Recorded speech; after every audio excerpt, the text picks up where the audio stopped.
Welcome back, guys. Amar here, and today we're gonna go and see how we can move inside of our Unity's 3D space. Inside of Unity's scene, which is gonna be really quick because there is not much to talk about.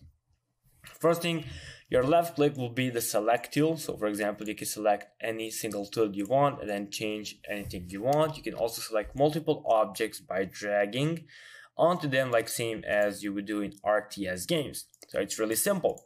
Then next up we have our scroll wheel. So if you scroll up, you're gonna zoom. If you scroll back, you're gonna zoom out. So zoom in and zoom out, that you may be already familiar with.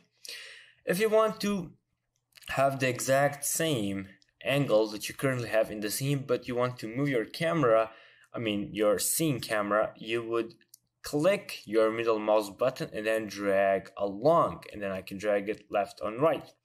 Then if I want to change the angle I want to see, I will use my right click to look out and go to the right side, left side. So right, left, up, down, I can move and see what I want to see. Move and see what I want to see. Now that even rhymes, even though it was C with the C. Never mind that. So this will be in handy. For example, if I want to attach two gay objects, I'm gonna go here and then boom, attach one to another, and I can see if everything is fine. What else you can do is you can click onto these axes over here. So for example, I can go to Z axis, which will make it from the front, then here from the right, and here from the top view. And I can choose whichever view I want and whichever I like, which the force split is really good about, because you have top, right, and perspective and front views. You have every single view, and plus they are locked, so you cannot change it. It's locked. You cannot just change it like that.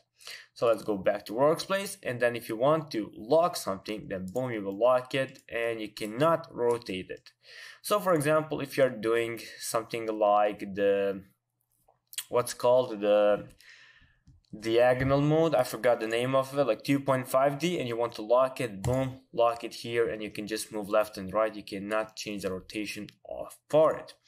So this is how you can move. Now the last thing I want to say about moving, and this is usually how I move, is I right click onto the scene and use my WASD key. So same as like you're in creative mode in Minecraft. So bam, you can move out, up, down, you can do whatever you want. Now this is normal speed that you're looking, so normal speed that you're moving. If you hold down shift key, you're gonna go a lot faster, so keep that in mind. And I usually use this mode because I'm really flexible with this, and if I really come close, then I will maybe do this stuff like that, like here. But once I found out that you can move like in the games, for example, as I said, Minecraft or CS 1.6, if you have no clip, if you remember that, then I just use this because it's a lot easier. But of course, it's up to you to choose what you want to do. It was up to me to say what you can do. But yeah, that will be kind of it for this video. I know it's kind of short, but yeah, this is how I actually move around. You can even add some obstacles, like for example 3D object, some cube, and try to go around it. Maybe add double cubes, try to position them, and if I want to attach them, I will go and change my perspective view, and until I'm satisfied with their being like the same exact position.